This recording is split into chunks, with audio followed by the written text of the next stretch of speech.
What's up guys, in this video I'm going to be going over how to make a two-dimensional navigation system in Godot. This will kind of be an extension to the previous video I made on this, and we'll just go more in depth on how to create like an aggro system and a return system for the enemies. So as you can see here, I have a really basic world setup. We have a tile map with collisions and navigation on the floor, and if I go into range of these enemies, they will end up chasing me until I leave the aggro range, as you can see, and now they will return back to where they started, which is defined as their like home position. So I'm going to start a new project here, and in this basic project I'm going to go up to the top left. We're going to just add some basic things. So we need a world scene. We're going to save this in our world folder, and then we're going to add a couple nodes in here. The first one is going to be a camera, the second one is going to be a tile map, and then the third one we're going to need is a player, which we'll create in a second. Now for the camera, I just want to expand this a bit. So inside of the camera 2D, we're going to set the zoom to 1.5 just to zoom in a bit. We're going to go into the project settings up at the top, and the first thing I want to do is under rendering. Inside of the textures, we're going to set the default texture filter to nearest, and then inside of the display window tab, we're going to go to stretch mode, and we're going to set it to viewport. I'm going to go ahead and import a few textures, which I'll be using for this tutorial. So as you can see down here, we have an enemy sprite, a player sprite, and a basic tile set, which has a floor tile and a wall tile. Now, after we have all that imported, we're going to set up the tile map first. So click on the tile map, we're going to go up to the top right, in the tile set, click new tile set, we're going to click on that. Inside of the tiles field, we're going to import in this texture, and it will say the atlas texture was modified. We're going to automatically create tiles in the atlas. Zoom in, as you can see, my tiles are 32 by 32, so we're going to have to change the cell size. Inside of the texture region size, we'll change this to 32 by 32. And then inside of the tile maps properties on the right, in the tile size, we're also going to change this to 32 by 32. And we just need to set up the physics and navigation for the tile set. So in the physics layer, we're going to add an element and make sure it's on the first layer here. And then in the navigation layers, we're also going to add an element and make sure it's on the first layer. Now back inside of the tile set editor here, we're going to go into the paint tab, and we're going to select our physics layer as the property. And this will be where our collision is. So we're going to paint this on the wall, and then we're going to change our paint property to the navigation layer and paint this on the floor, so that we have a navigation mesh on every floor tile. Now after we have that set up, we need to organize our collision layers correctly. So go up into the project settings and scroll down until you get to two-dimensional physics. Our first layer name is going to be called world. Our next one is going to be called player, and then we're also going to set up one for the enemy layer. Close out of this, and our world should now be working. So we can select the tile map. Make sure you're in select mode. This will not work if you're in move mode for some reason, just a glitch I've noticed. And then we go to tile map tab down at the bottom and go into the pencil tool here. And then if we select a tile, we can paint with it. So I'm going to use this square tool and just make a floor quick. And then we're going to use the line tool to make some walls for this world. And then I'm just going to use the pencil and paint in some basic objects here just to test out our navigation. Now we need to create a player scene. So I'm not going to walk through the really details of setting up the player script, but I'll show the code and you can just copy it from there. So we're going to make a new scene. It's going to be an other node. We're going to make a character body 2D. We can just call this player, and then we need to add a collision shape to it. So search for collision shape 2D. We're going to say new circle shape 2D. And then we're also going to add a sprite to the player. This will be for the visuals. Obviously, we're going to drag in my player texture into the sprite, and then make sure the collision shape is in front of this so we can see how big it is. And we're just going to scale this correctly. And then inside of the player kinematic body, we need to set up the collision layer. So go to collision. It's going to be on the player layer, and it's going to mask the first 3 layers, which are all the layers involved in this game. We're going to save this in a new folder called player, And then the last important step inside of the player is to set up the aggro activator. So we're going to make a new area 2D, and inside of here we'll give it a collision shape 2D, and we'll just give it a circle. We'll make it about as big as the player, and then we'll go into the collision for this area 2D and make sure it's on the player layer, and do not mask anything. Now we need to add a script to this player, so we're going to click the new script icon, open this up, and I'm just going to copy my player script. And if you want to pause the video here and copy all the code here, this is the entire script you'll need for the player. Now, after you've done that, before you run the game, you need to set up the input actions for the movement. So we just have some basic ones. We're going to go into project settings under the input map. We'll make a new action called move down, move up, move left, and move right. And then for the keys, you can assign these. I'm just going to put them as WASD. And if we instance the player in the world scene here, if we run the game, select the current, expand this, you can see that we have some basic player movement working. So that's all working correctly, and we can collide with the walls and slide along them. Next up, we can start setting up the enemy pathfinding. So we're going to make a new scene here. It's also going to be a character body 2D, and we need to give it a collision shape for the world collisions. We're going to make a new circle shape for this, and we also need to set up a sprite. Again, drag this behind the collision shape so we can see how big it is, and we'll assign the enemy texture to this sprite. Increase the size of this a bit, and then we need to set up some basic nodes for how the navigation will work. So we're going to make a new node here. This will act as a navigation folder for all of our navigation components.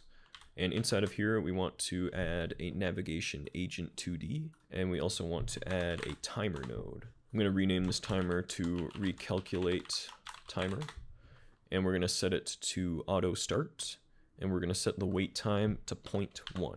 We also want to rename this to enemy and save it inside of an enemy folder quick. And inside of the character body up at the top, we need to set up a couple things. So first off, in the collision tab, obviously make sure it's on the enemy layer and it's masking all three of the first layers. And then for the motion mode, we actually need to set this to floating, and we'll set the wall minimum slide angle to 0. And this will allow the enemy to basically move along objects, and it will slide around corners and walls, and it will prevent it from getting stuck on anything. So make sure you set this up. And lastly, we're going to add 2 different area 2Ds. We'll actually put a folder for these as well. So make a new node 2D. We're going to set this to aggro. And then inside of here, we need an area 2D, and we need a collision shape for this. And the collision shape is just going to be a new circle. We'll make this one about this big. This will be the area that you have to enter in order to activate the enemy chasing you. And then we'll just duplicate this with Control D. And this circle will be quite a bit bigger. This will be the area that you have to exit in order for the enemy to stop following you. So this first one we'll name aggro range, and the second one will be D aggro range. And I also messed up these 2 shapes are currently using the same shape resource. So we need to just, in one of these, make a new circle shape for it. So now our aggro range is about here. We're going to set the debug color to red. And then for our de-aggro range, it's going to be quite a bit bigger. And this will be where you have to exit in order for the enemies to stop chasing you. Okay, and then the last thing we want to do is inside of the navigation agent, we're going to go into debug and enable it. And this will just show us a visual representation of the path, which the enemies are currently using for their pathfinding. And we now have our entire enemy scene set up, so we can get into the programming side of it. So go into the enemy, we're going to add a new script here, click create, and I'm going to walk you through how the code works. So at the top, first we need an export var. This will be called speed, and we'll set it equal to 50 for now. We next need another export variable. This one will be called nav agent, and we'll just make it a type, which will be navigation agent 2D. We then need a variable for the target node. This will be the node that the enemy is currently chasing, so we'll set it to null for now. And then we need one more variable, which will be the home position, and we'll set it equal to a vector2.0 to start. Now inside of our enemy, we need to remember to assign this navigation agent. So click on the enemy up here, and in the navigation agent property, we'll just select our navigation agent 2D here and make sure that is all set up. And now we need to initiate the ready function here. So we'll write function underscore ready. And the first thing we want to do is set up our home position, which is where the enemy will return to when there's nothing to follow. So we'll say home position equals self dot global position. We also want to set up a couple properties in the navigation agent, which will be the distance it considers complete when it stops calculating the path. So I normally just like to set these up. So we're going to say navigation agent dot path desired distance, and we'll set it equal to 4. And then we'll also say navigation agent dot target desired distance, and we'll set this to 4 as well. Next up, we need to do the physics process function. So we'll write function underscore physics process delta. We can just put an underscore before the delta for now. And we're going to first check if the navigation is finished. If it is, then we're just going to return right away, and this will prevent any jittering. So we'll say if navigation agent dot is navigation finished, then we're going to return. And then we need to make a new variable in here called axis. This will be kind of the direction that the enemy will be moving, and we'll set it equal to local. And inside of here, we'll put navigation agent dot get next path position. And then after we get this, we'll just normalize the whole thing. And then next up, we set up the velocity. So we'll say velocity equals axis, and then we'll multiply this by our speed. And then the last thing we need to do in the physics process is just move and slide the enemy, and we should be done here. Now, before we set up any of our signals, we just need to make one more function, and this one will be called recalc path.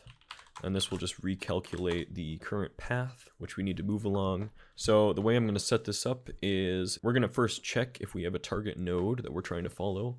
If we do, we'll calculate the path. If we don't, then we'll calculate a path back to the home position. So how we do that is really simple. Just say if target node, then navigation agent dot target position, and we'll set this equal to target node dot global position. And then we can say else navigation agent dot target position equals home position. And that's the bulk of our script setup. We now need to connect some basic signals just to get everything working. So the first thing I want to do is go into the timer node we have here. Inside of the node tab on the right, we're going to connect the timeout signal to the enemy script. And then inside of the aggro range, keep in mind this is where you have to enter to activate the enemy chasing you. So inside of this one, we're going to connect the area entered signal. And then inside of the de-aggro range, which will be where you have to exit for the enemy to stop chasing you, we're going to set up the area exited signal. And we're just going to connect that to the script as well. Now, inside of the timer timeout, we're going to make sure to call recalculate path. And this will recalculate the path every 0.1 seconds in this case. You can change this if you want. You can make it happen every frame if you'd like. I don't recommend that, but just depending on your game's performance and the amount of enemies or whatever you have in the pathfinding, you'll kind of want to adapt this to that. But for this system, this will work just fine, especially since it can only calculate the path if there is a target that it's trying to calculate to. Next up on the aggro range entered, we want to assign our target node as the area's owner. So we're going to write area, which is the area we entered, and say dot owner, and this will get the scene owner of this area, which in this case, if we interacted with the players, area 2D here, it would get the main player scene, and then it would set our target to be the position of the player. And then lastly, on the de-aggro range area, we want to basically null out the target, but we only want to do that if the current target that we have is the one that exited. So we'll say if area.owner equals target node, then we're just going to say target node equals null. Now, if you'd want to expand this a bit, where you have multiple different entities that the enemy could follow in the world, you might want to consider adding a list. And then basically what you do is whenever you interact with a new area, you'd insert that area at the start of the list, and then you'd always be targeting the first item in the list. And then when you exit an area, you just remove that one item from the list and start targeting the next item down. I'd say that's a pretty rare case in games, but that's just an idea of how you'd handle it if you did want to do something like that. But we're just going to use this system for this tutorial since that's a bit out of the scope here. Also, I did want to mention that if you wanted to animate your enemies, you could just set up a basic blend space 2D, and then you could assign different animations on the blend space. And then all you'd have to do is use this axis variable, which would be the direction that your enemy is moving. And then you could link this axis directly to the blend space position and animate them accordingly.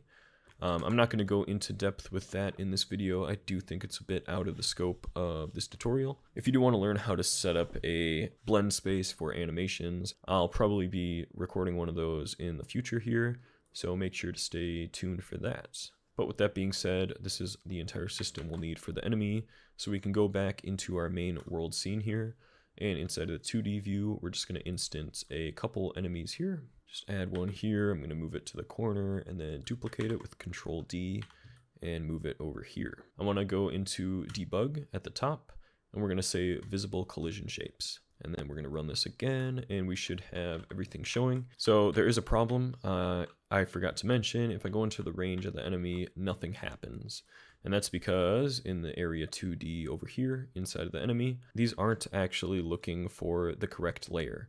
So basically, we don't want them to be on any layer, but we want the mask to be the player. And we want to set that up for both of these. So they're not on a layer, and set the mask to player. And now it should work. We can go into the range, and you can see they start chasing me. If I go into the other side of an object, they can still find a way around, and they slide around the corners. They don't get stuck or anything. And then if I exit their range, they're going to return back to their home position. And I think this works pretty well. You can also have multiple enemies target you at once, obviously, if I don't get out of range here, like this. Now we have both the enemies chasing me, and now they're both going to return to their home position. So a pretty cool dynamic system, really easy to implement for any of your games. I do think it is pretty efficient. Obviously, whenever you update the navigation path for things like this, it will take a pretty big hit on performance, depending on how many enemies you do have in your scenes. So I would recommend figuring out the best intervals to update this at, maybe even go up to like 1 second delays. You could also try to figure out something where you're grouping navigation for multiple nodes, which could be really helpful for certain games where you have like enemy swarms and whatever. And maybe I'll make a tutorial for that in the future. But just wanted to get this out to you guys since I know some of you have been waiting for this tutorial, and I went on vacation and then ended up getting sick, so I really haven't been able to record much or do anything, so I apologize for that. But like always, if you have any suggestions for ways to improve this system, make sure to leave a comment and let the community know what you optimized. And also, if you liked the video or learned anything new, make sure to hit the subscribe button, as it would help the channel out quite a bit. But with that being said, thanks for watching the video, hope you learned something new, and I'll see you in the next one. Bye.